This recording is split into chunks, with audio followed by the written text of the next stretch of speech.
Fulbrook, and Joanna Michlic has to leave a little bit earlier, so we'll check with her for questions straight after her presentation, and then we'll move on to the two presentations by Professor Forecki and Professor Mary Fulbrook.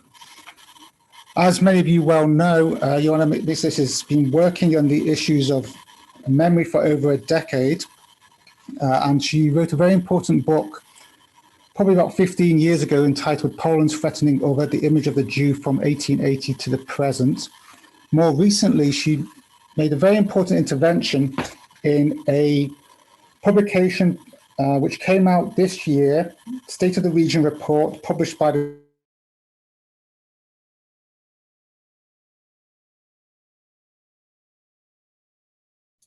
We have an issue here.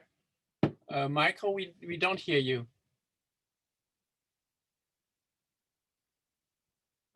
Michael? Okay. On the Holocaust. Oh. So over to you, Joanna.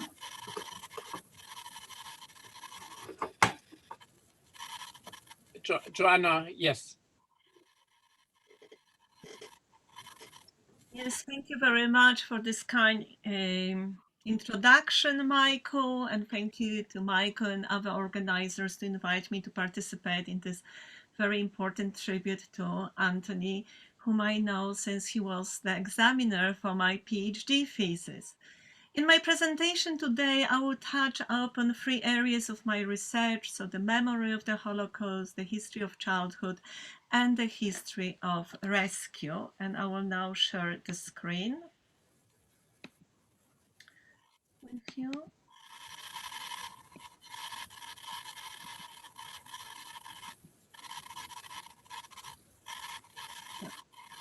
Sorry to interrupt, Joanna. Michael, if you could just mute your microphone, then we might not get the feedback. I think there's a bit of feedback coming from you.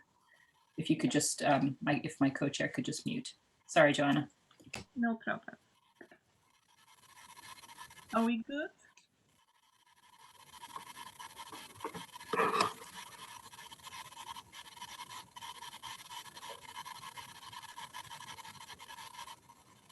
There's still an odd background noise, although everyone's muted. But it's not. I mean, we hear you much better than the noise, Joanna. So you may well resume.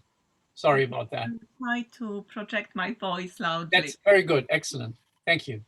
So after the fall of communism, reconstructions of history of the difficult past in Poland and other post-communist countries has proved to be a challenging process filled with silence accounts, half-truths, and pure lies in narrations.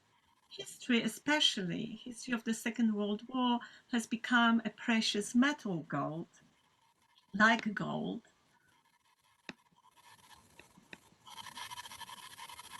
over which political battles are constantly being fought on national and international arenas.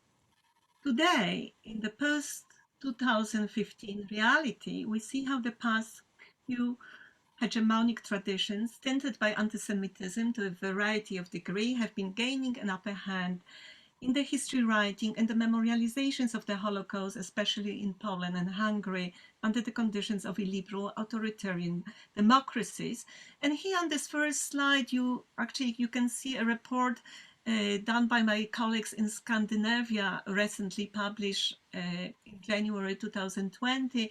In that report, I wrote a section on Poland, in which I discussed a variety of instrumentalizations of the Holocaust, including the instrumentalizations of the model, the Western model of the Holocaust, the form and content in current battles over the memory of the Holocaust.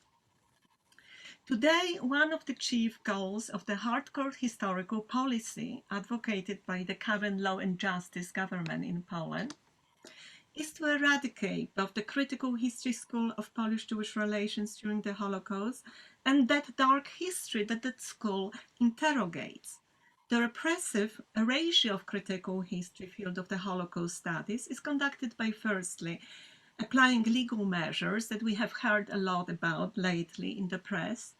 Secondly, by denying funding to academic institutions and individuals carrying research into the dark national past in the country. Thirdly, orchestrating a wide against campaign in the mass and social medias in the country and abroad. And fourthly, creating a parallel world of experts and academic institutions of higher education in both the country and abroad. Yet, all these intellectually and morally troubling developments and measures that seem quite successful at the moment might not prove so successful long term. This will depend on the protections of the autonomy of historians' craft and on the protection and preservation and accessibility of historical and oral history archives of the Second World War and the Holocaust. After all, individual, local, national, and transnational historical accounts contained in these archives are much more complex and nuanced than the outdated and skewed schemas of monumental national history writing that currently are forcefully introduced as the only just narratives of understanding one's national past. And I would like to illustrate that complexity that cannot be easily erased with the discussions of the contributions of the early possible voices of child Holocaust survivors in the reconstructions of the historical past. In my publications on Jewish child survivors, I have argued that by critically examining children's testimonies, we historians can gain a great deal of new light on the complex topic of rescue, survival, self-help among all the children and relations with adults during the Second World War and its aftermath. Given the time limits of my talk, I would like to concentrate on the ways children's voices can illuminate the highly emotional and topical history subject, the rescue of Jews in Nazi-occupied Poland, and to show how these testimonies complicate and oppose the current skewed official narratives of rescue. Now, in the general historiography of the Holocaust and also other 20th century genocides, we can talk about a rescue, a recent rescue turn or a resistance turn, as noted by Mark Roseman, a historian dealing with the complexities of rescue of Jews in Nazi Germany. That turn bore fruits in studies showing ambivalence of goodness, ambivalence of kindness, and rescue as a complex social process performed by individuals and social networks. However, at present, the subject of rescue of Jews in Poland seems to be almost entirely hijacked and weaponized by the right-wing conservative political and cultural elites. And I will give you here a couple of examples of that weaponization. Here is the first one of the recent idea of a park to commemorate all the rescuers, an initiative by Father Ratajczak in Torun, known for his anti-Semitism. He's also building a museum of national identity, in which one of the key aspects will be the discussions of 40,000 Poles rescuing Jews.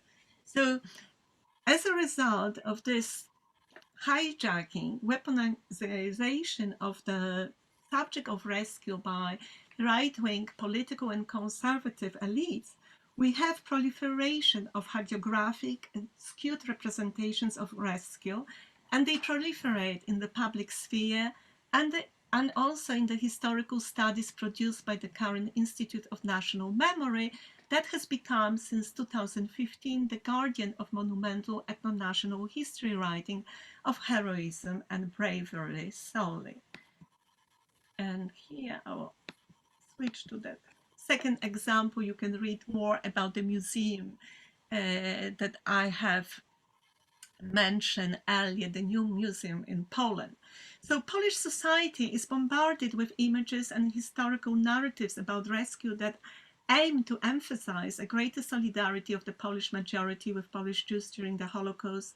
This is achieved by a skillful exploitation and manipulations of accounts of individual rescues and network rescue activities such as Regota, as well as of survivors' accounts. The emphasis on the highest number of Poles among European nations awarded the Yad Vashem Medal of Righteous among Gentiles is also applied to defend the good name and honor of Poland and silence any public discussions about the dark past. However, what is clearly missing in this official genre of writing about rescue is the subject of gray zone of rescue, the discussions of rescuers, abusers, and rescuers, perpetrators on the one hand, and on the other, the discussion of stigmatization and denunciations of selfless rescuers by their compatriots, and the post-war hostilities towards selfless rescuers and their families, as well as rescuers' silence about their wartime deeds in their own local communities or within their own families. At present, we do not have a detailed chart of rescue and a comprehensive typology of rescuers in Nazi German occupied Poland. Jewish child survivors' early post-war testimonies throw new light on the two opposing categories of rescuers, the rescuer perpetrators and selfless rescuers. They illuminate the everyday dynamics of rescue, shifts between help and rescue, an emotional landscape of rescue. They also provide cues about different degrees and forms of complicity on the part of members of local communities who disrupted and opposed the rescue acts of selfless rescuers.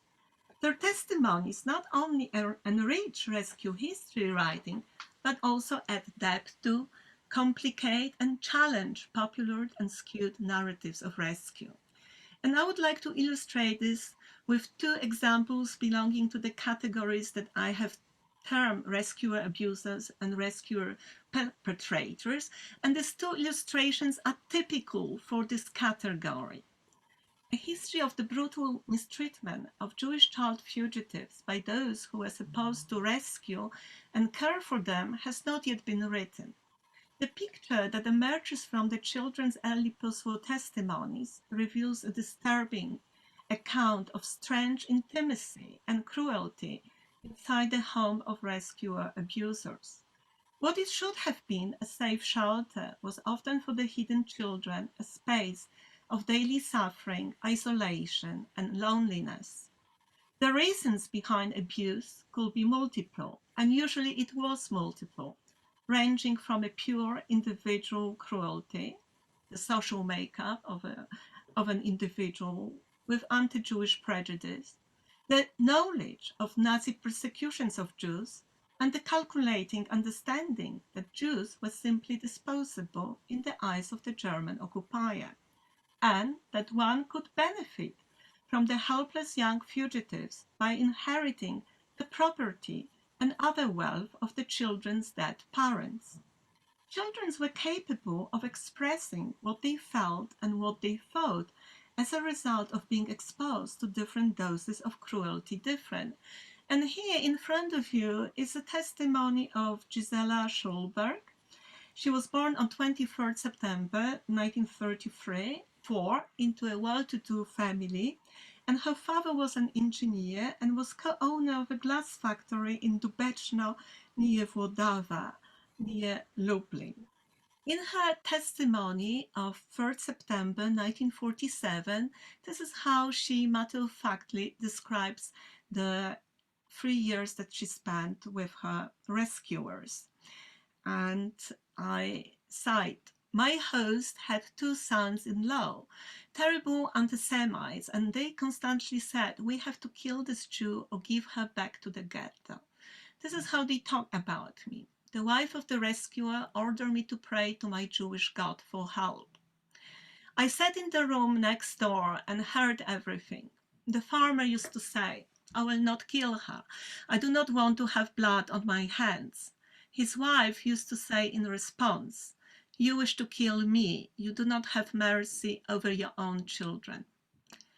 After we received this news, and this is the news about her parents being killed, they were actually walking towards the family with whom Gisela was hidden, but they were killed by the gendarmerie, the German gendarmerie.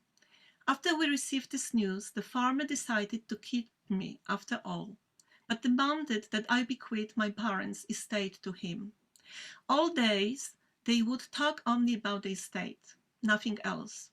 I wanted to be treated well, so I had promised them that I would bequeath them the estate. In spite of my promise, once they threw me out of the house. I sat near the barn because I had nowhere to go. They found me there later and I allowed me to return inside the house. I was so drained that I didn't care any longer what they would do with me. Similar case of survival in the house of rescuer abuser is poignantly articulated by Hanna Grünberg. Hanna was born in Głowaczyw, a small village in the Radom district, on 15 January 1932.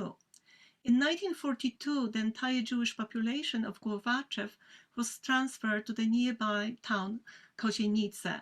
You might know that the Kozienice was a thriving center of Hasidism in central Poland during the 19th century. So Kozienice turned into the main ghetto for the Jewish populations of Kozienice and also local villages. Hanna's parents and the youngest sibling soon died of hunger in the Kozienice ghetto, and Hanna had to fend for herself. After the remaining 8,000 Jews of Kozienice ghetto were transported to the Treblinka death center on 27 September 1942, Hanna roamed from village to village and begged for food and for a place to stay.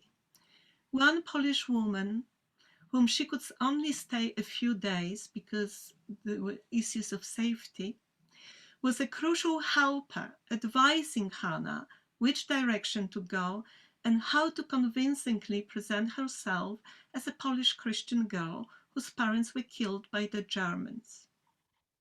In the village Trzebin, Hanna knocked on the doors of Mrs. Józia B., a farmer and a head of family, who accepted her without requiring her birth certificate. Hanna stayed with the family for a few months and was very well looked after and well treated as a help in the farm, and therefore she considered it a safe refuge. However, at one point in the winter time of 1942, out of fear of being thrown out of the house and having to roam once again without a stable shelter, Hanna was forced to disclose to her host that she was Jewish. The neighbors of the farmer suspected that the girl was Jewish and insisted that Mrs. Józia should check the girl's identity.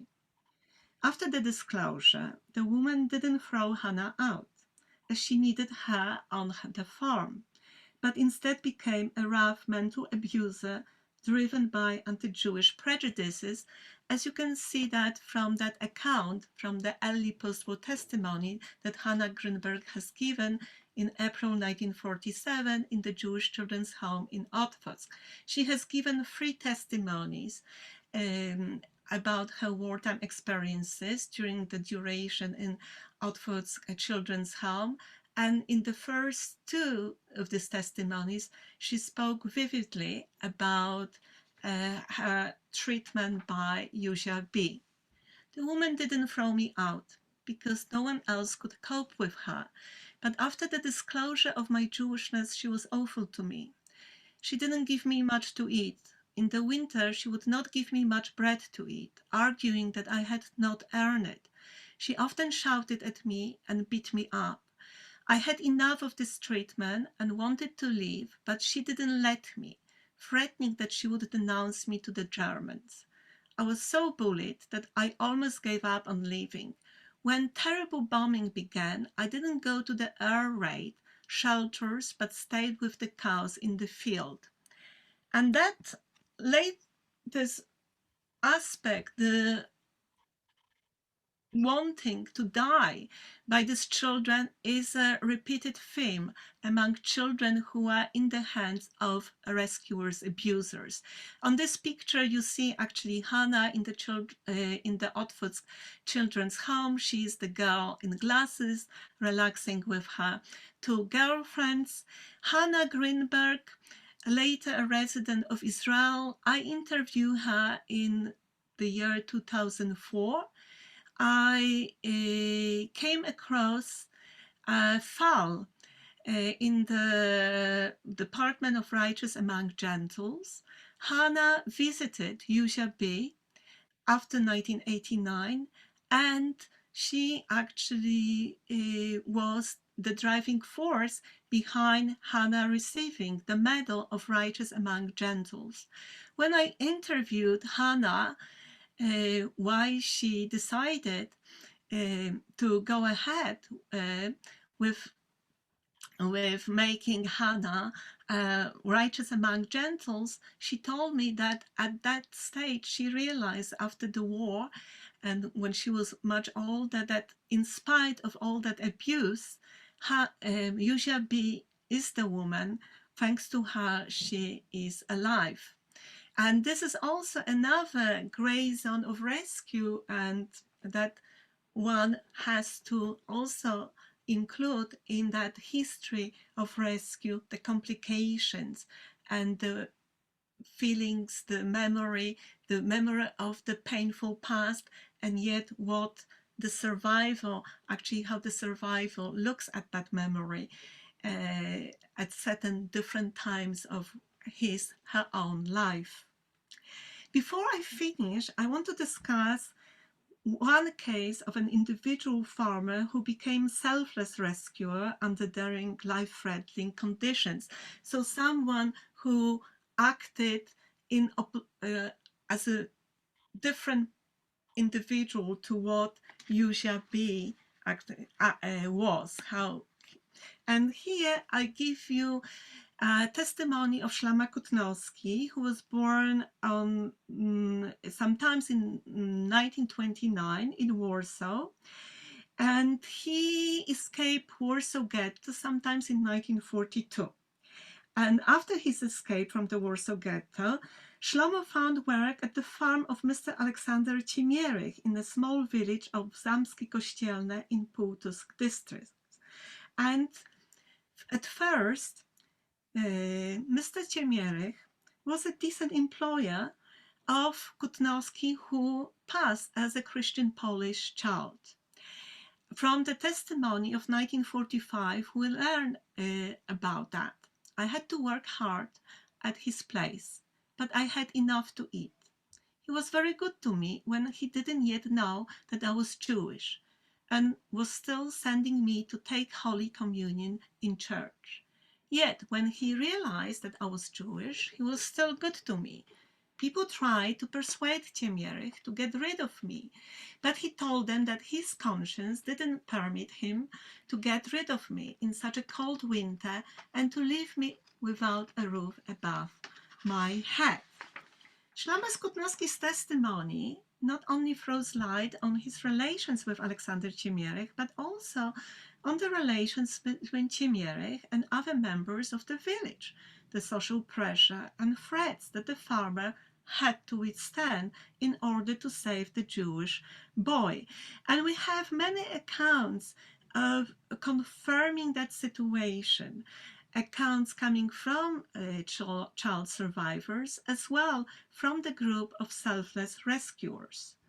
Kutnowski, of course, was aware of the daily battles Ciemierych had to fight with his social environment during the war, and he worried about the safety and well-being of his rescuer after the war. Here you see a letter that he wrote to the Central Committee of Polish Jews in Warsaw. Kutnowski at the time was already in Maine in Germany, and he wrote asking for details for search for about the well-being of Ciemierych. This man did do a lot of good for me. Now, after the war, I wrote to him, but I didn't get a reply.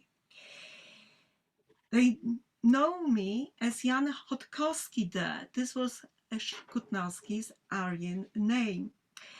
I asked the committee to find out what is now happening with Ciemierych, if he still lives at this old address, and if not, so perhaps his wife Helena Cimierek might know something. As soon as you get any news, please do write to me promptly.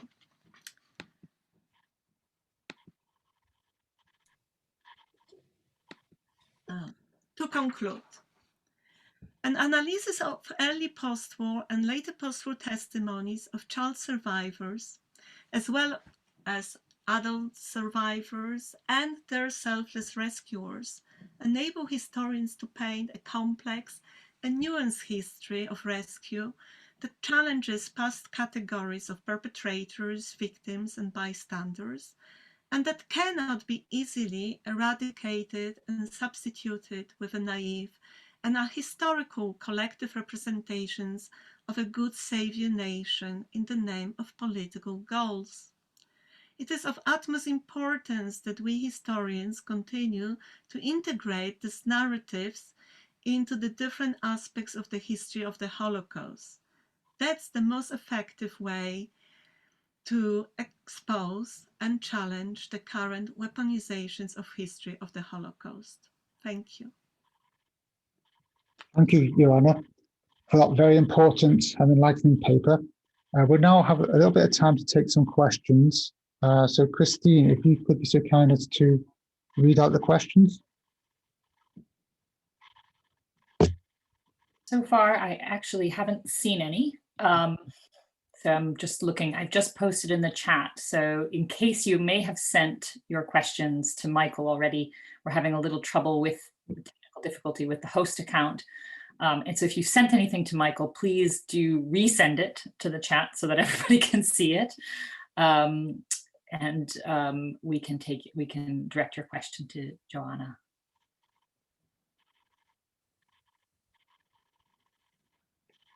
But so far I haven't seen. Francois is raising his hand. Yes, if I may, Joanna, I mean, do I summarize your argument correctly that it is the testimony of child survivors, which is characterized by a lesser degree of framework, ideology, legacies of reflecting more truthfully what happened during the occupation, during the war, and therefore these testimonies are an even more important source for historical research? Thank you for these important questions. In some ways,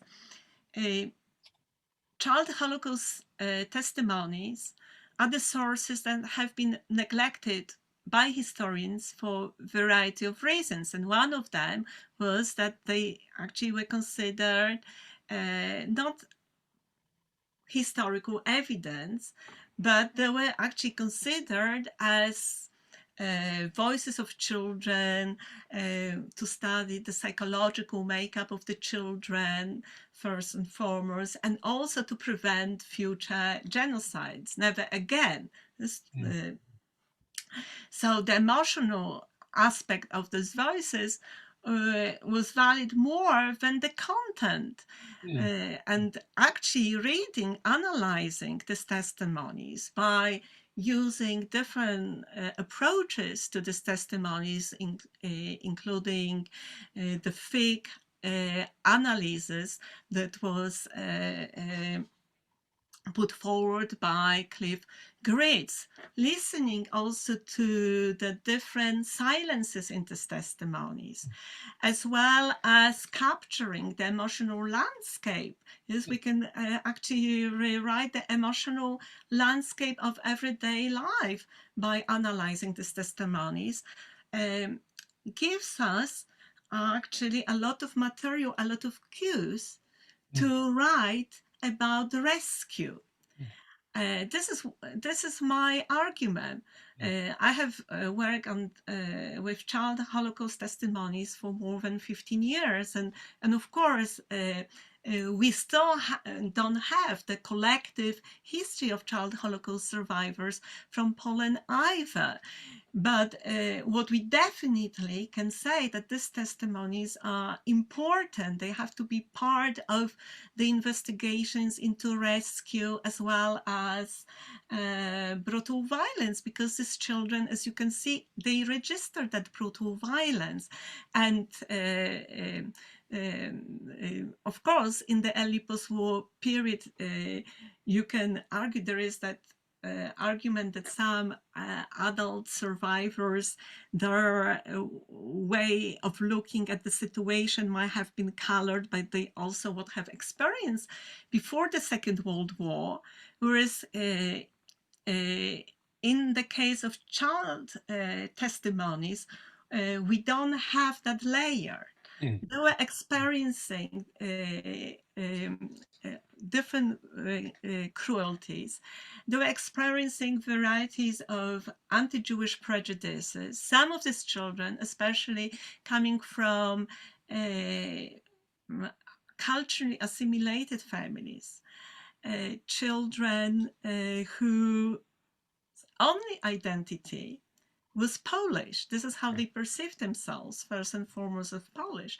They learned for the first time during the Second World War in hiding that actually the Polish social environment does not look at them that way.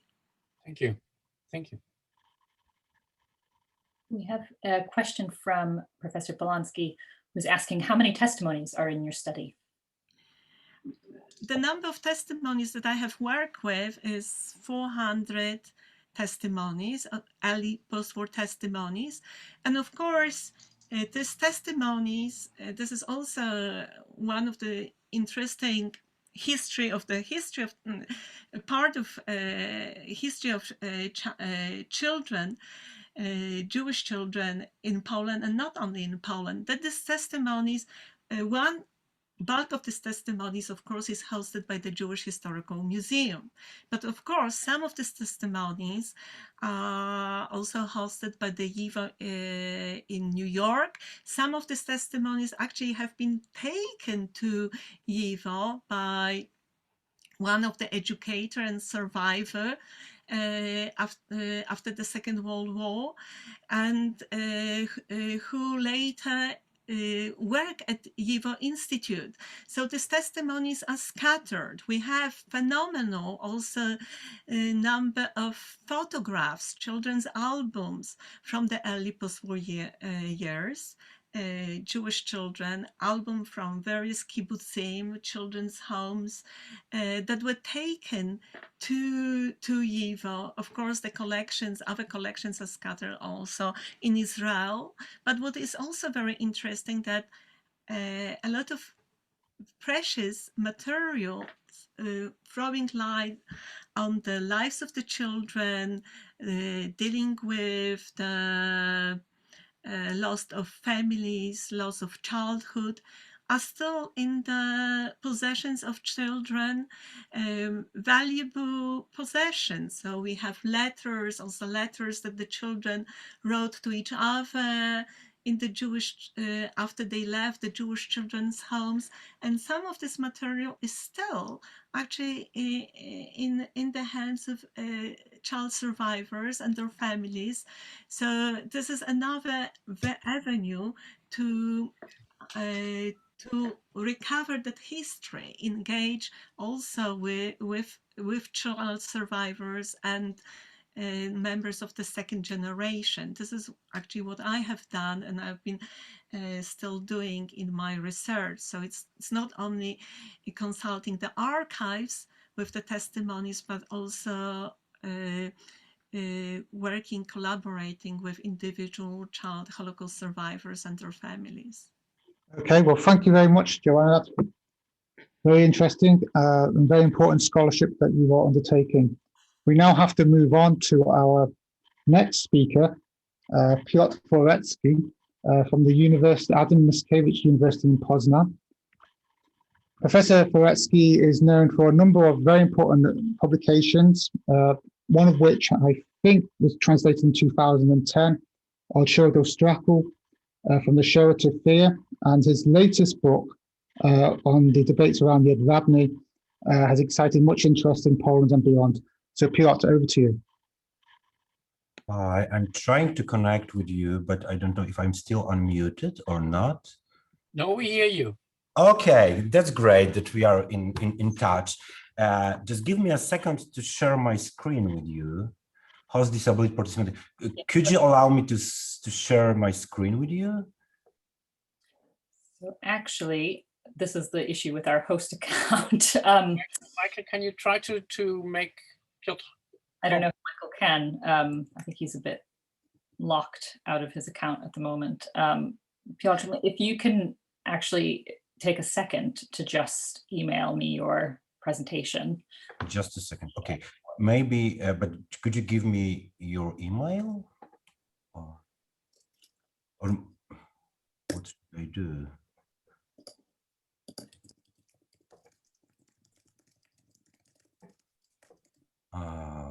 We actually, if while we're doing this, we did have a couple more questions, which I think, unfortunately, Michael can't see for Joanna, but maybe we can just address. Yes, of course. Address one more of them while you ahead. send that to me, and then I can download it. Joanna, I don't know if you can see them in the chat. You can have a look. You can pick your favorite, but I can also say that there's a good question about the ambivalence of goodness and kindness in the context of the Holocaust applying equally to the ambivalence that all children might have towards their parents and people in positions of authority. So I just wonder if you could comment on that while we get Piotr set up. Sorry about that, Piotr. I think I cannot see that question in the chat, but the issue of ambivalence of goodness that I look at is related to the dynamics of the different individuals involved in the rescue process. So, for example, we have situations in which one of the rescuers, and this is also, I'm talking here about couples, one of the rescuers wants to get rid of the child because is terrified, because the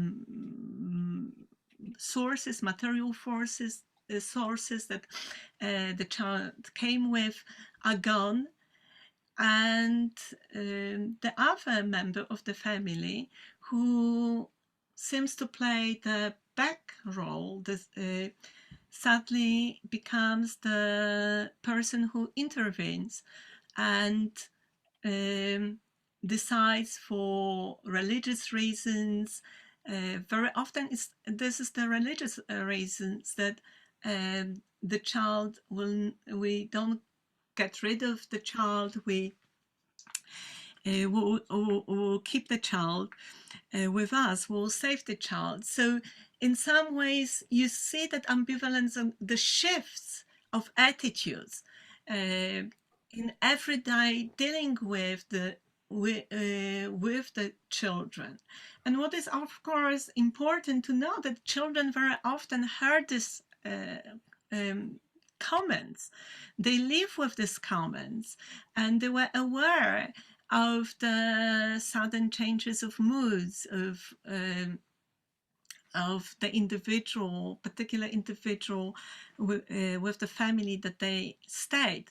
So there is that aspect that actually is an important one. It plays a role. And of course, ambivalent of goodness, I think the most striking case that I have come across is a case of a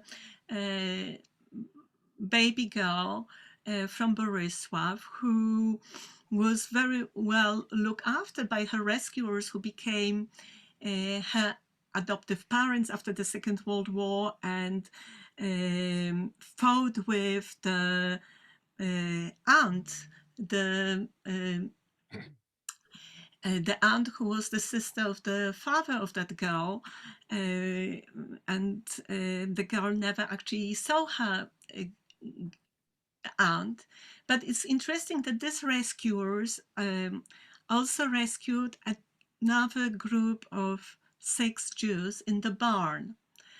And the other rescued Jews have very different accounts of the way they actually dealt with them, that particular couple of rescuers. So the contrasting also attitudes, so that that actually talk about the emotional landscape of rescue, the subjective issues, also how I'm being looked after, what are the everyday dealing, what are the expectations, have to be taken into account. So that's a different kind of ambivalence of goodness that actually, Christine, you have mentioned in the question, in that question. Actually, the ambivalence of goodness, and of course, this is not only the case of rescuers in Nazi-occupied Poland. We learn about ambivalence of goodness through ethnographic studies, through oral history studies of survivors from Rwandan genocide or Cambodian genocide. And in some ways, we also need this type of comparative studies to understand these issues.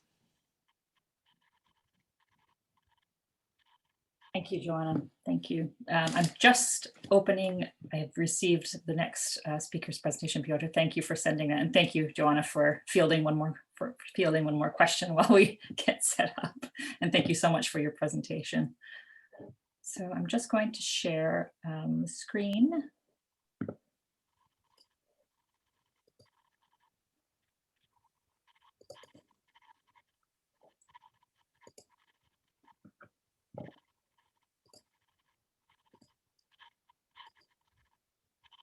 Yeah, that's great. Thank you so much, and sorry for this technical troubles. Sorry about that. Thank you. I hope that we are in contact now, and I'm. Do you hear me or not? Yes, perfect. Yeah, that's great. That's great. So first of all, thank you very much for inviting me. It's a great pleasure and honor to speak among such outstanding scholars, and of course, and first of all, to speak at the seminar in honor of Professor Antony Polonsky. I would like, okay, could we skip to another slide maybe? I would like to give you a very brief description of the history of negationism in Poland and different phases of this negationism and some examples. And I would like to also to point out some turning points. So firstly, I would like to return to Poland in the 90s.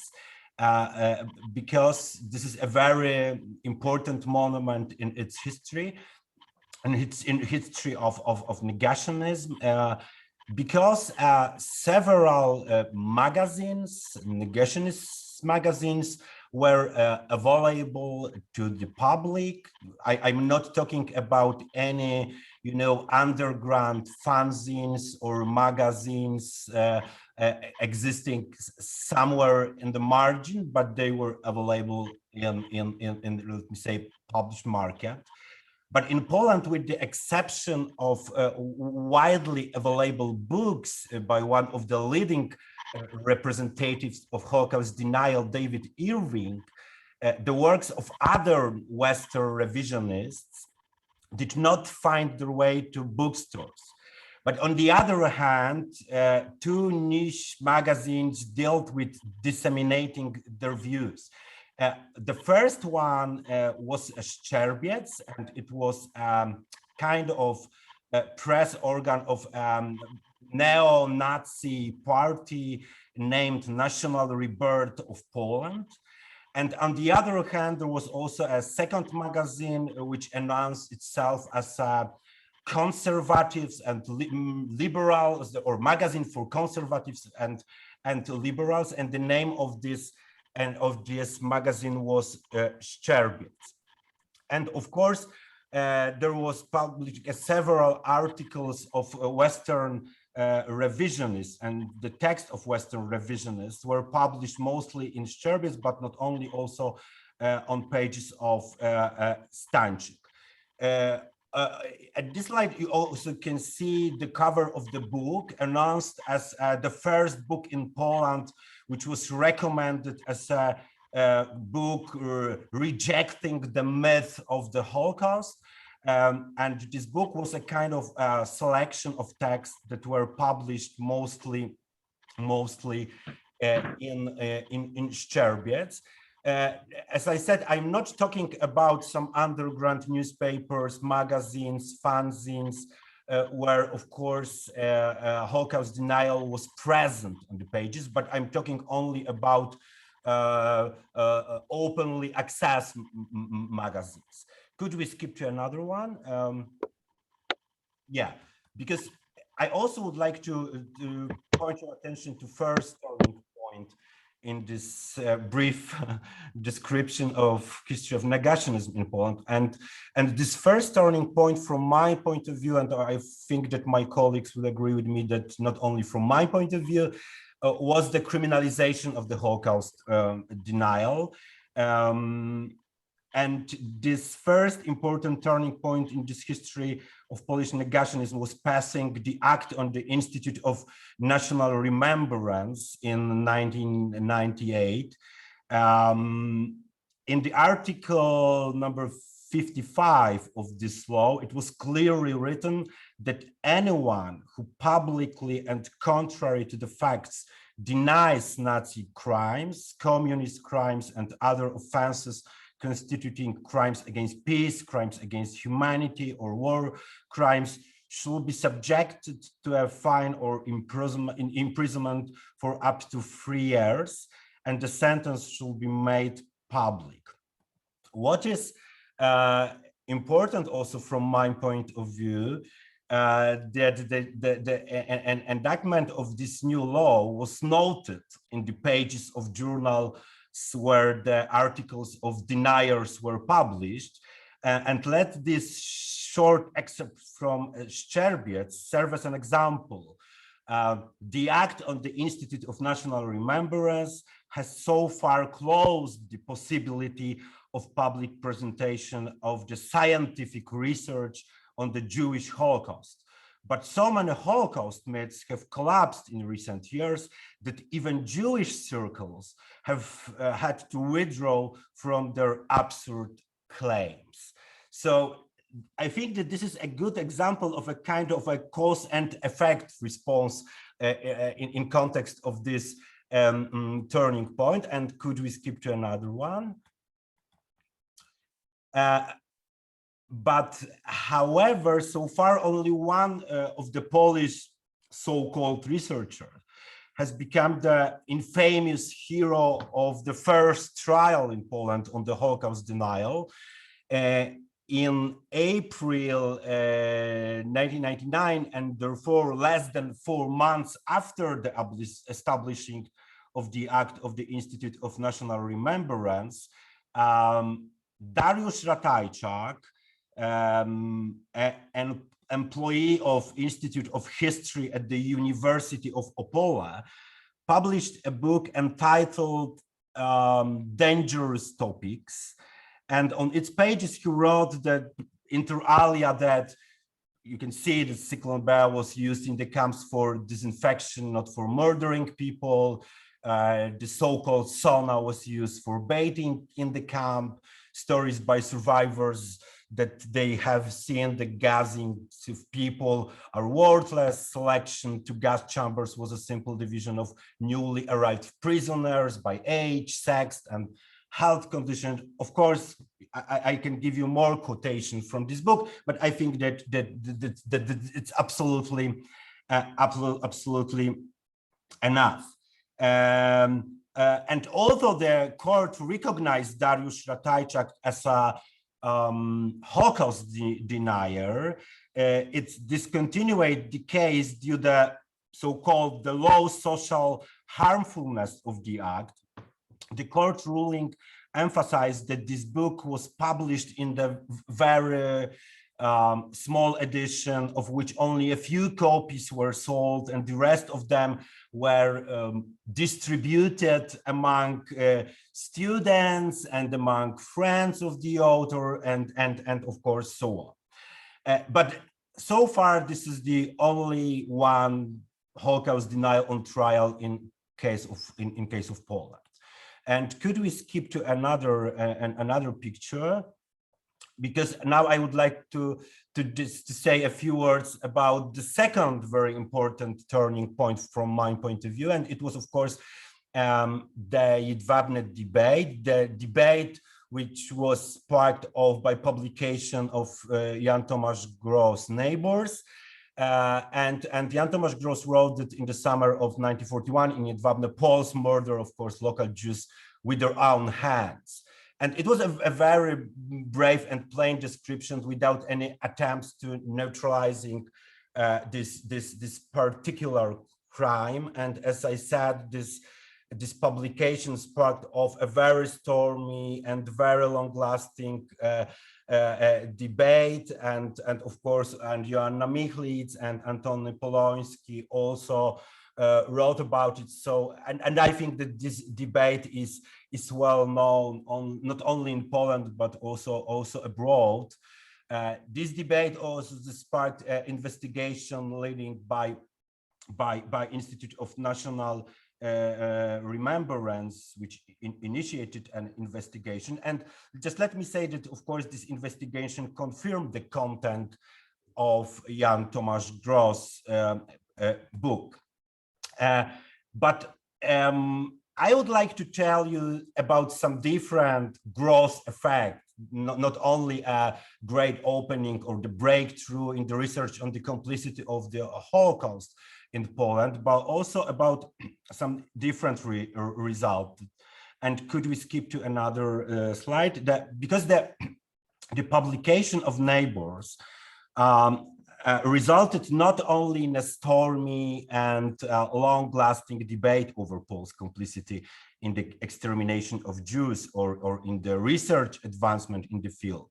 I would like to say that in retrospect, we can clearly see its other consequences, which are definitely deeper, more far-reaching, and long-lasting, and they prompt us to verify the initially formulated opinions about a great willingness to confront the difficult past, about reorientation of Poles' historical consciousness, and about the readiness to say goodbye to their national mythology. Because the Jedwabne debate was followed by a wave of rejection and historical revisionism. And various operations were performed on Polish memory, of course, motivated by the desire to return, let me say, to the pre-Gross times and to an innocent and heroic Poland. A campaign was launched to defend good name of Poland and, of course, of Poles who were allegedly accused of mass complicity in the extermination of Jews. And in other words, the Jedwabne debate was followed by backlash. And the original meaning of backlash is an irregular recoil of excessive play in a piece of mechanism. I give you this dictionary description, but as a term used in sociology and primarily in a feminism discourse, it also has a kind of figurative meaning as antagonistic reaction, opposition or counter-attack against social changes and emerging progressive ideas. Such an interpretation of the term was popularized by Susan Faludi, whose book entitled Backlash, The Undeclared War Against Women was highly prized and widely discussed not only in the feminist circle. And now could we skip to another slide? Because I think that if we are talking about backlash, we have to say that the Polish image and face of backlash became a Holocaust deflection or deflective negationism. I used just two I think that a very good definition of Holocaust deflection or deflective negationism proposed by Manfred Gerstenfeld and also by Michael Schaffer. And both of these concepts, in my opinion, perfectly describe the nature and specificity of the version of negationism which is currently dominant in case of Poland, in Poland. But of course, we have to also describe the object and describe the main, I don't know which word is much proper, but maybe agents. Could we skip to another slide? The agents of deflective negationism, or I don't know, or maybe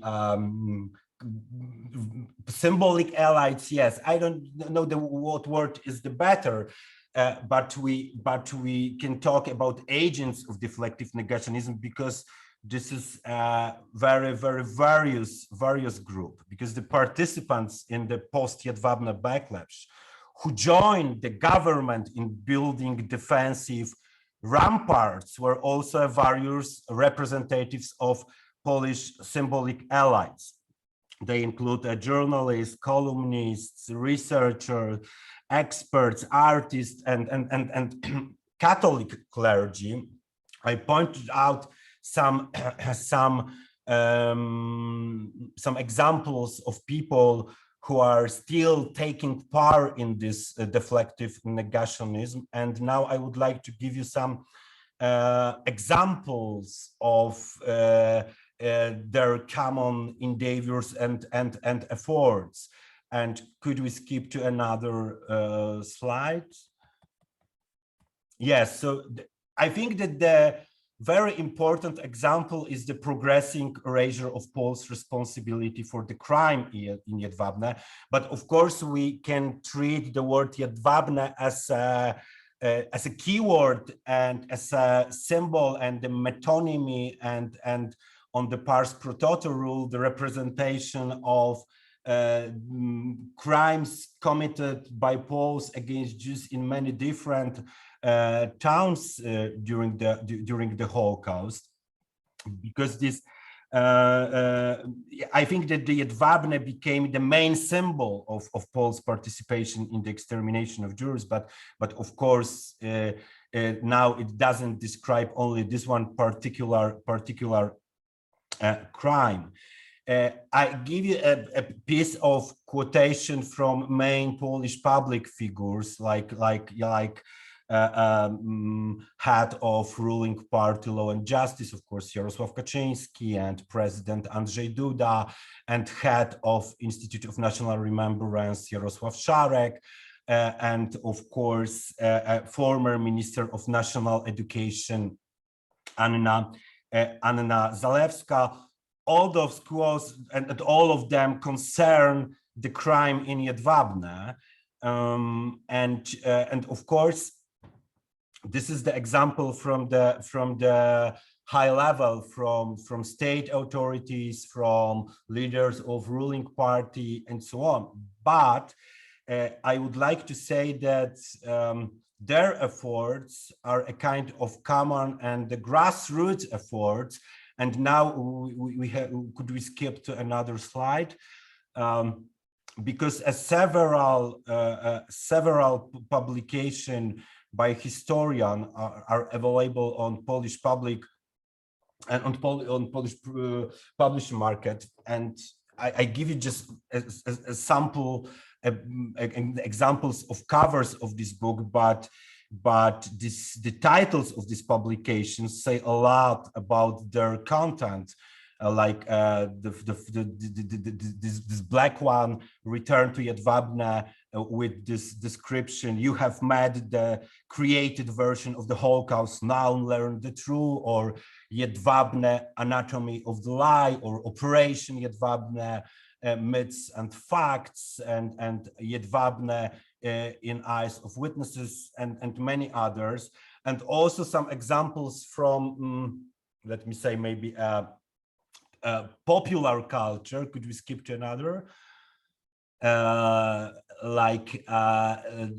You can see this T-shirt with this statement: I don't apologize for Jedwabne, or peace and communicate from the poster, dig out the truth about the crime in Jedwabne, because of course the postulates to reopen the investigation, or some calls to complete the exhumation, are still present in Polish public discourse. And one of historian, Ewa Kurek, she became a kind of face of some, I don't know, maybe a kind of social movement which calls for reopening the investigation and call to complete the exhumation. Of course, there is a lot of different and in other publication, but in some statements of Polish public figures, you can also easily find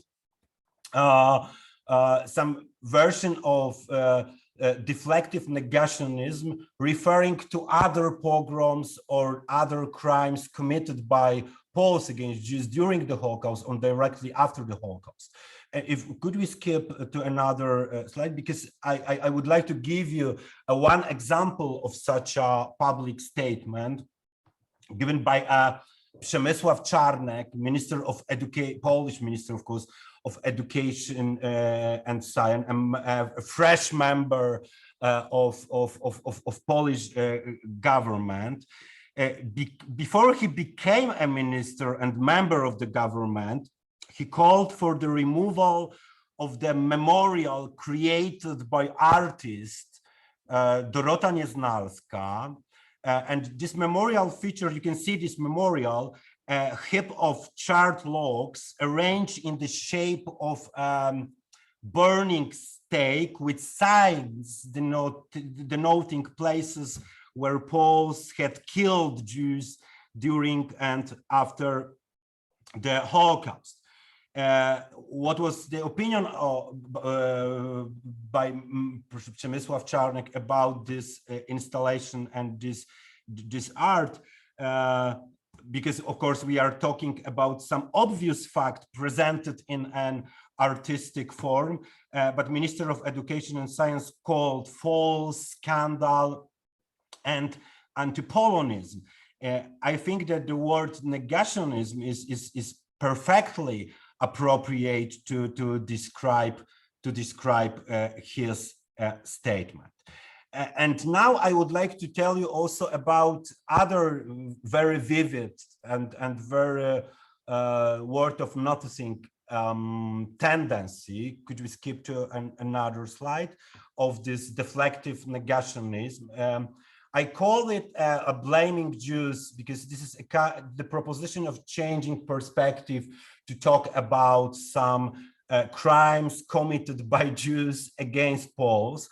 Of course, there is a piece of quotation from Prime Minister Mateusz Morawiecki, who said in Monachium, in Munich, about Jewish perpetrators.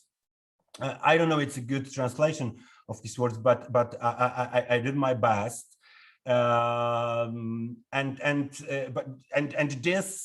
This quotation is probably well known because this word caused a kind of international scandal. But I would like to draw your attention to one of the central research projects of the Institute of National Remembrance. This research project is currently conducting and leading by the Institute. The name of this project is Polish-Jewish Relations in the Years of 1918 and 1968. And in the description of this project, you can find this, this quotation, that the aim of this project is to change the existing historical narrative in the context of Polish-Jewish relations from the current dominant trend of researching the attitudes of Poles towards Jews to researching the attitudes of Jews towards Poles and the Polish state. This example comes from officials and state institutions, but now I would like to show you how does it work on different ground. Could we skip to another slide? Great. This illustration has its roots in the popular Polish belief that Nazism and communism are two faces of the same coin, two totalitarianisms and two genocides. By virtue of this equivocation, the red 5-pointed star is sometimes given the shape of a 6-pointed star of David, which is becoming the symbol of Jewish Bolshevism. As a visual representation of the Polish Holocaust perpetrated by the Nazis and Jews acting together, the red star appears in this illustration originally published in the Do Rzeczy Weekly, and its author Cezary Krzysztopa, a journalist at Polish radio, and Tygodnik Solidarność drew a hunched-over figure with a red and white armband on his arm and two uninformed men pointing guns at him. One with swastika, the other with 6-pointed red stars, clearly styled to look like an NKVD agent. The author labeled his drawing with the hashtag Polish Holocaust, leaving absolutely no doubt as to who did this to Poles. Another slide, could we skip?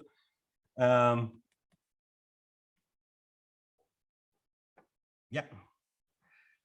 There are some covers or widely available books and advertised by many journals also in Poland about crimes, of course, committed by Jewish communists against Polish nation.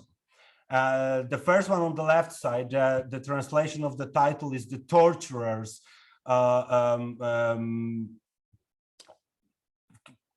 Capital, but without the punishments, and the second one referring directly to the title of Jan Tomasz Gross books, because it's entitled "The Neighbors, the Most Cruel Torturers of Polish Patriots," written by Aldona Zaorska, and the third one is just entitled "Jews.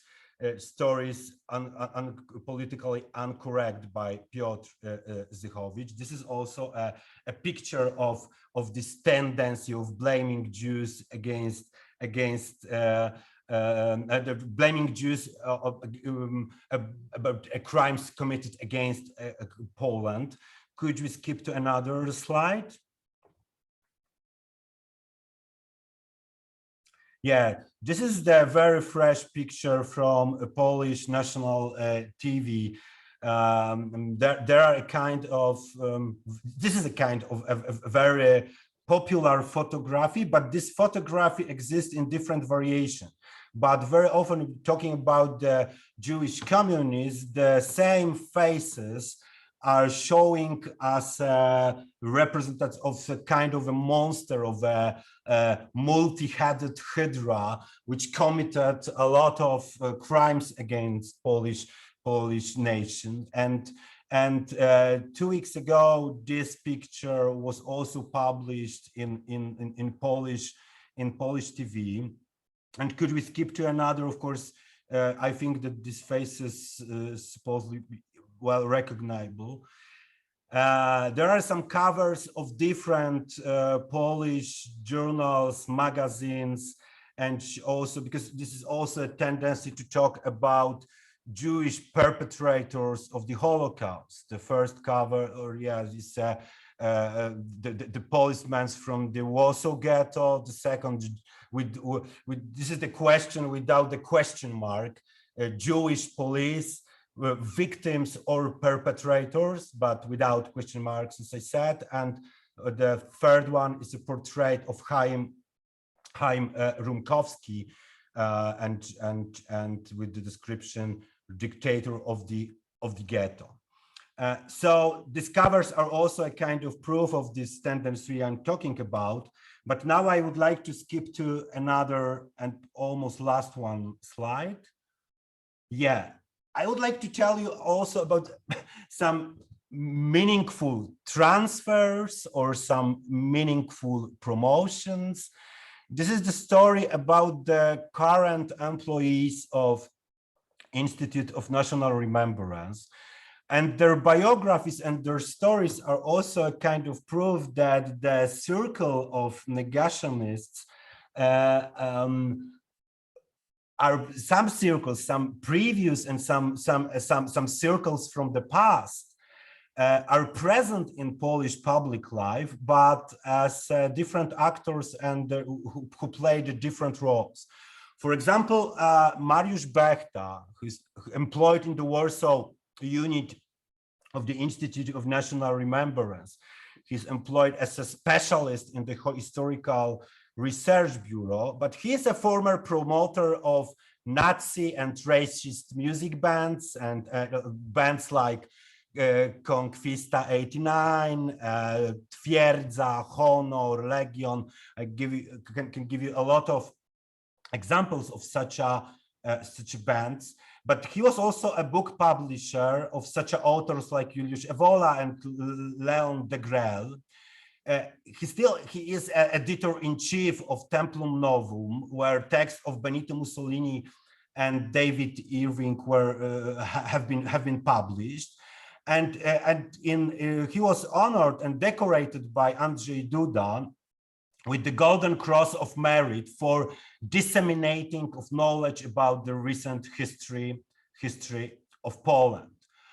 The other such an example of meaningful promotions or transfer is Arkadiusz Wingert, employed as a deputy director of the IPN publishing house, previously an advisor of the president of Institute of National Remembrance, Jarosław Szarek, and also the Polish publisher of books by David Irving. I look at my watch and I have to start with some final remarks. I hope that I will have opportunity to answer some questions if you would like to ask, but some final remarks, and could we skip to another slide? Yes. What I would like to say that the open or the outright Holocaust denial has always been marginal in Poland. It never developed in its full shape, because it would inevitably have to undermine the Polish martyrdom vision of Second World War, which memory is basis of Polish collective identity. Hence, the activity of deniers and the reception of their statement face a kind of an obstacle in the form of Polish memory of the World War II, which is the memory of the highest instance, let me say. That's why I would like to tell you that this kind of outright Holocaust, the Poland is not a proper grant for such a deniers like David Irving and many others. But this version of deflective negationism, since the Jedwabne debate, is present at the very heart and the very center of Polish public discourse, and many and various institutions of this deflective negationism are supported by state authorities and financed from the state budget. But we have to also mention about the new chapter of the history of revisionism or negationism in Poland, because for several years, we have witnessed a new form of action taken by Polish authorities. This is the action or campaign, or maybe witch hunt is a better word, witch hunt against independent researchers of the Holocaust in Poland. Of course, the last case widely and openly discussed was put into trial by Barbara Engelking and Jan Grabowski. But if we are talking about this witch hunt or this campaign, we can give many other examples, maybe not examples on in cards, but some witch hunt against Dariusz Stola, Michał Bilewicz, and many others in independent research scholar. And the very problem is that according to recent research, almost 40% of Poles want to censor the history of Polish complicity in the Holocaust and to put on trial historians who write about it. And of course, the problem is that the wave of this deflective negationism is growing in strength at the very heart of public life, and the various tools from the repertoire of the state authorities are currently used against Holocaust researcher. Yes, and thank you. That's all what I would like to say.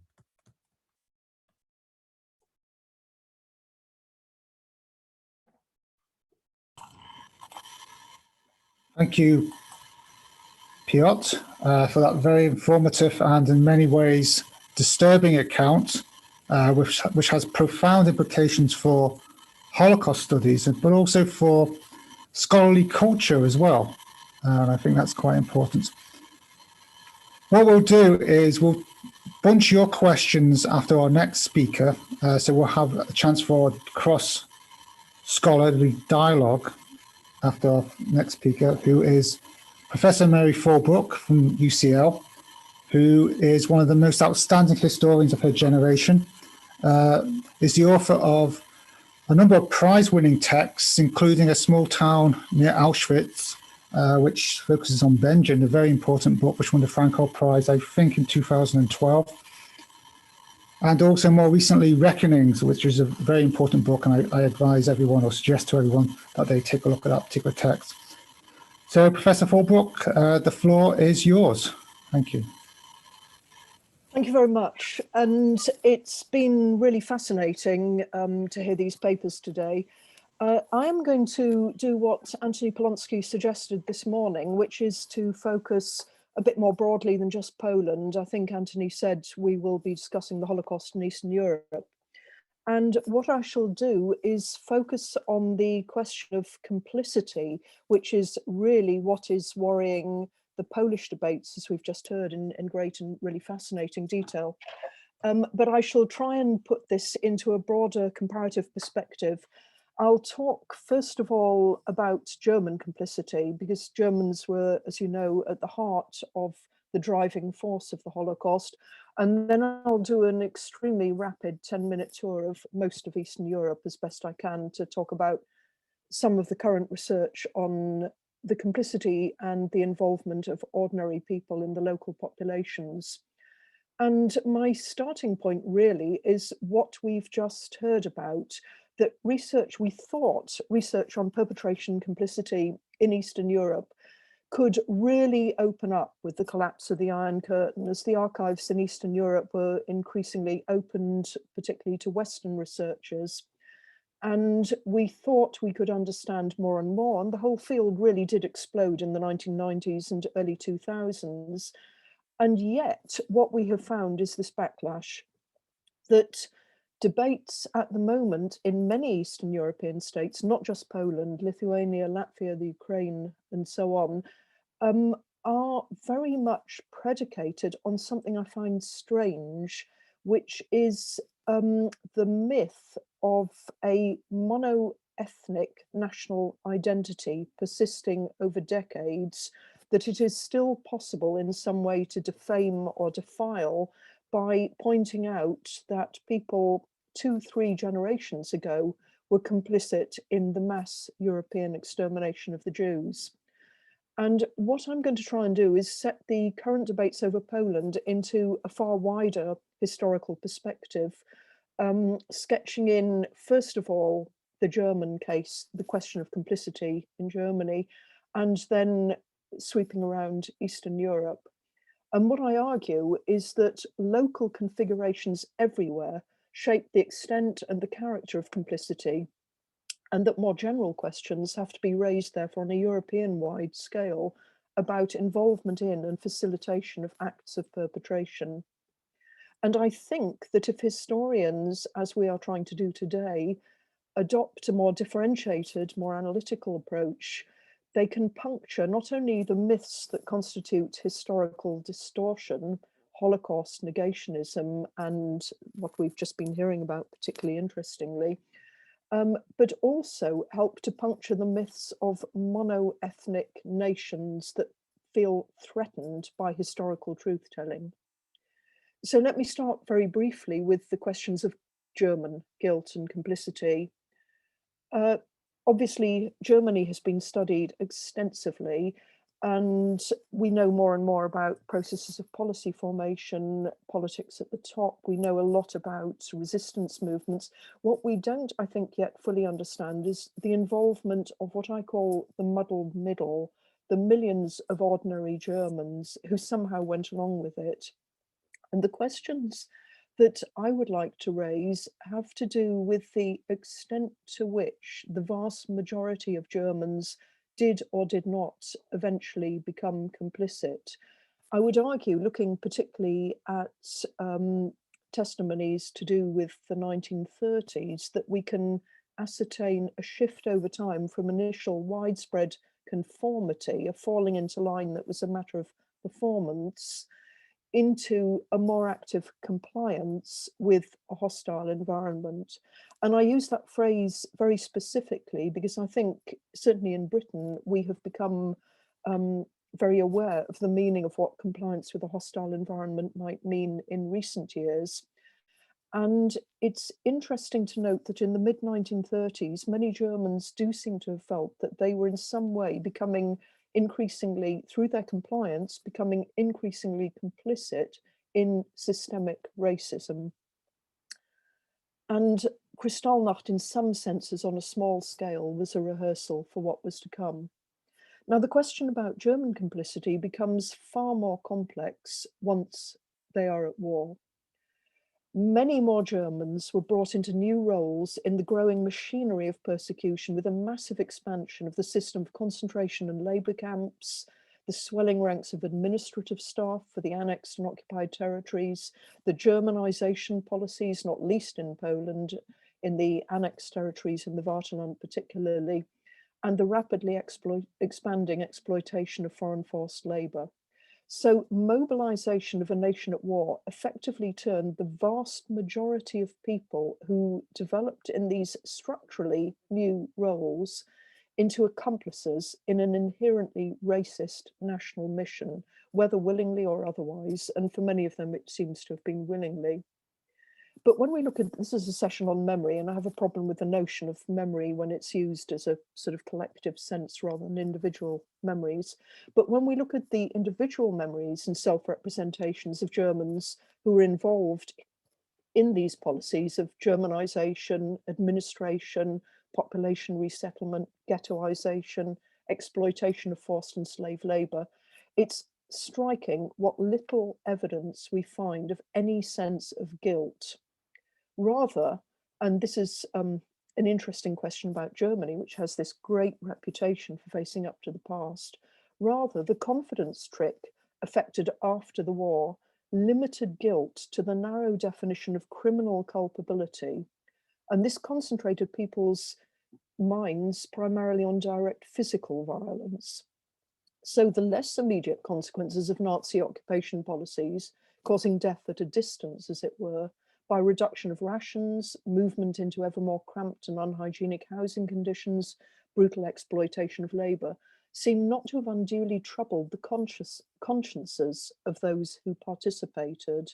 And as was mentioned in the introduction, one of the people I've worked on was the former Landrat of Benjin, a small town just 40 kilometers north of Auschwitz, who seemed to think he was perfectly innocent because he was only involved in administration without looking at what that administration actually entailed. The civilian administrators of the ghettos of Warsaw or Łódź, or the Germans who were employed on the transport infrastructure, moving the trains to the death camps, or the women who were supporting the civilizing mission of the Germanization project. After 1945, these Germans betrayed little, if any, evidence of any sense of responsibility for the harm caused to those who they saw as Untermenschen, subhumans, whom they'd conquered and suppressed. So when we look at post-war accounts, whether in the courts or whether in self-representations in the family and the community, many times Germans shift the blame onto Poles.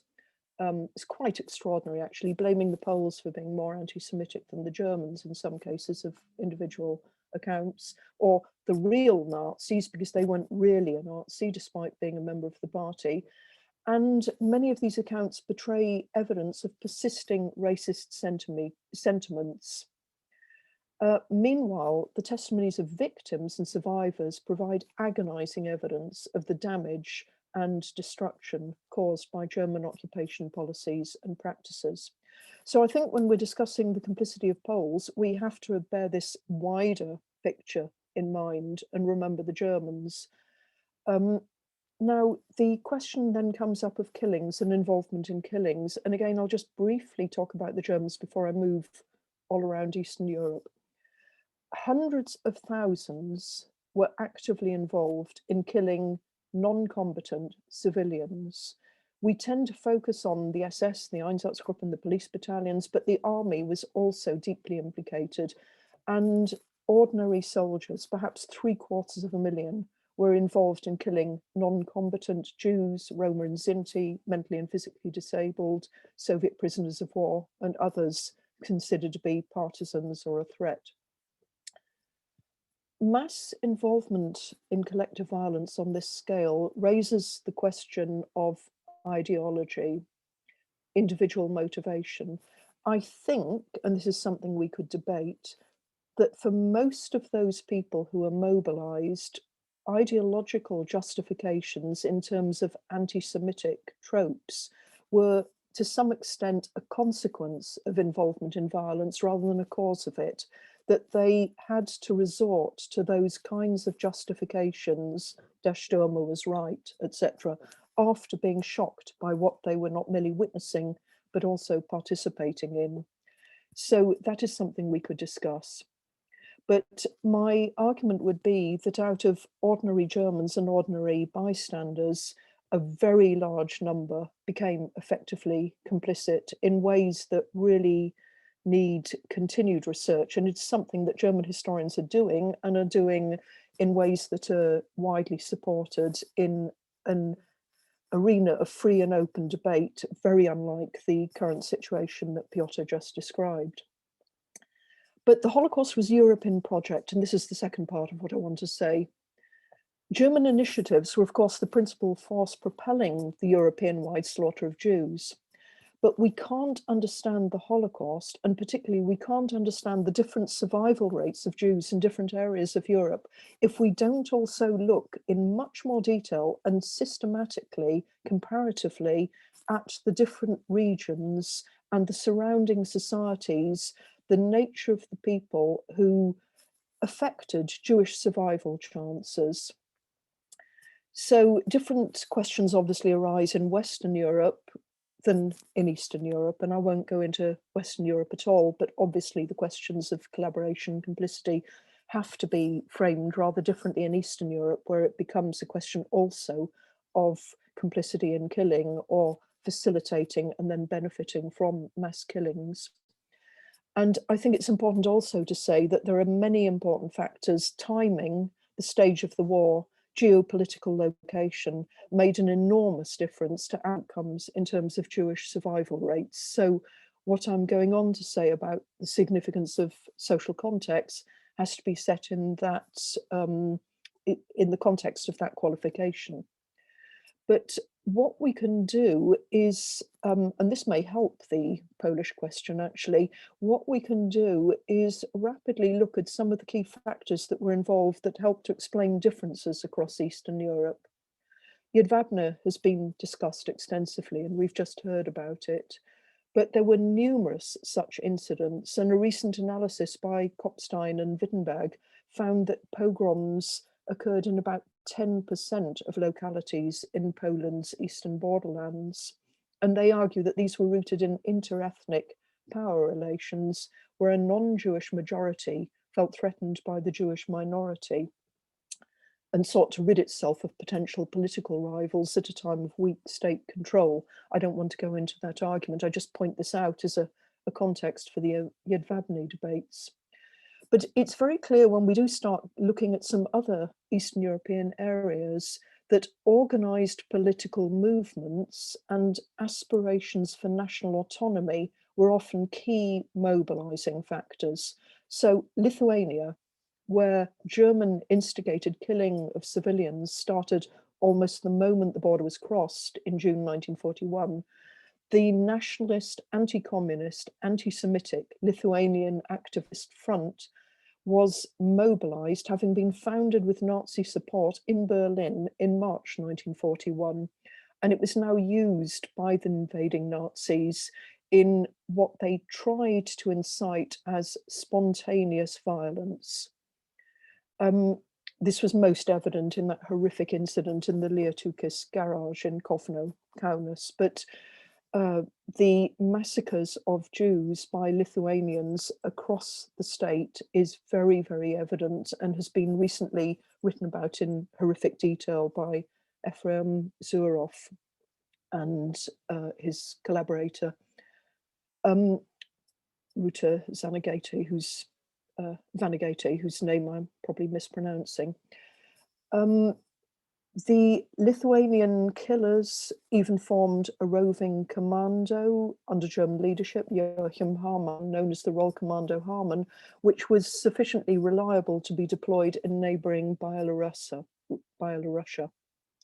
In Latvia also, you have a lot of local involvement. The Arais Commando, particularly under Victor Arais, participated in the killing of more than 25,000 Jews in the Rumbala forest massacres. They killed around 4,000 Jews deported from the German Reich. They killed probably half of all the Jews killed in Latvia in 1941.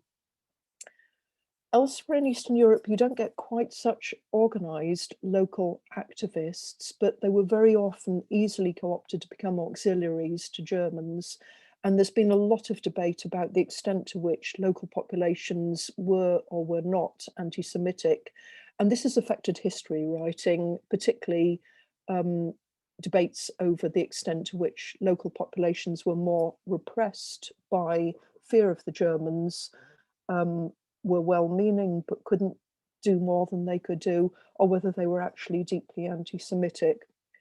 I think I'm trying to be very quick on this, and it's a huge area, obviously, but I think one of the quite interesting areas of current discussion among historians is borderlands, and particularly the comparison of areas that were long under Soviet occupation that had been incorporated into the Soviet Union and areas that had remained part of, for example, Poland in the interwar period. And where one looks at regional studies of borderland territories, for example, Leonard Rhine has looked at western areas of Byelorussia that had previously been part of interwar Poland and eastern areas where a whole generation, as he puts it, had been raised on Soviet slogans of internationalism and friendship between nations, there are significant differences in the ways in which locals treated the local Jews once the killing apparatus was in full swing. Similar to Mitru's work on the borderlands of Romania, comparing grassroots anti-Semitism in Bessarabia and Transnistria, finds similar differences.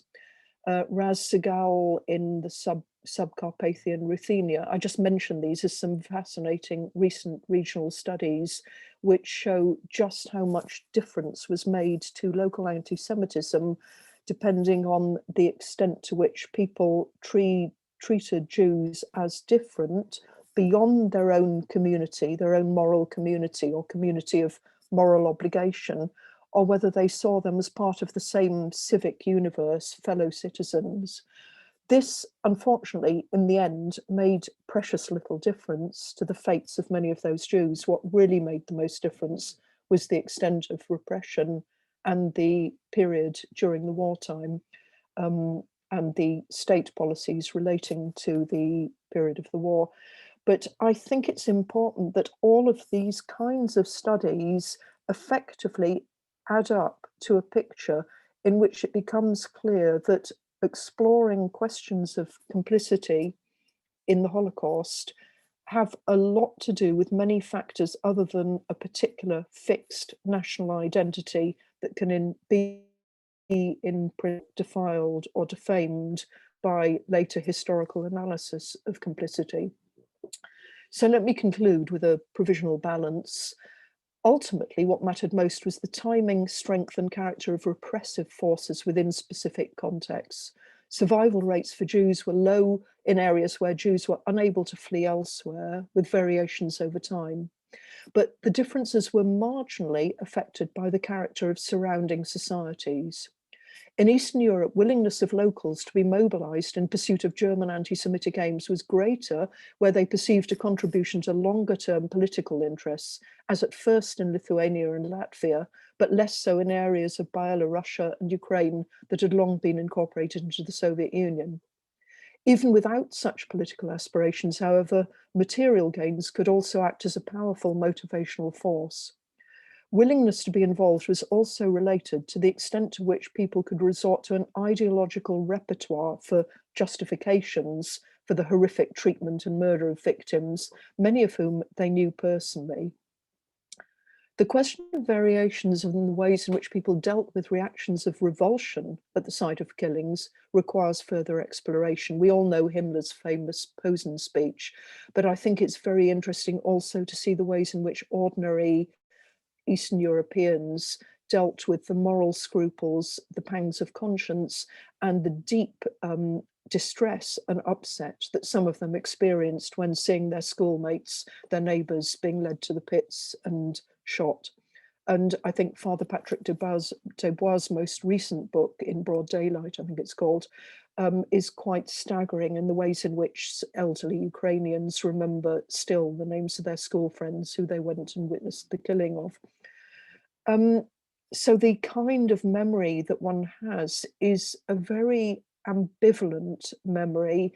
And I think much of German ambivalence about the past and the persisting sense of discomfort has to do with the fact that when they conformed, when they played the roles required of them, they also still felt some discomfort. My own research on German actions and activities in Kristallnacht, for example, but in the 30s and early 40s more generally, shows many examples of individual Germans in official roles as policemen, as jail keepers, as officials trying to pack people out when they were emigrating, being kindly, being generous and kind-hearted to individual victims whose victimization, whose persecution they were playing the role to further. In other words, what they were doing furthered persecution. The way they were doing it was supposedly wrapped in some garb of humanity and kindness.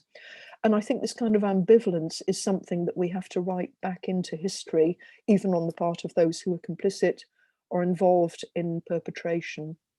Patterns of involvement under Nazi rule had crucial consequences for the ways in which people later reflected on this in different historical and political contexts. And however useless, in my view, however inadequate, the justice systems of Europe most generally, but West Germany in particular, that I've written about extensively, however inadequate they may have been to deal with mass collective violence and mass murder on this scale, at least what it is possible to do in open societies is face up to this past and research it openly.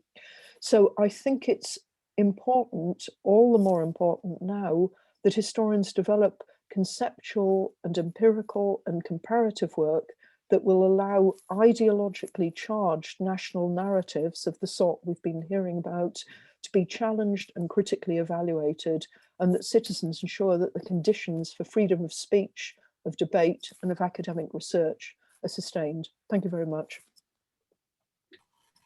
Thank you very much, Mary, for that expansive contextualizing and indeed a very important talk, which highlights the significance that historians have, or the important role that historians have to play in these very important and very charged debates which are happening all over Europe and elsewhere. We now move on to the questions, and there are a few questions which are visible to everybody, and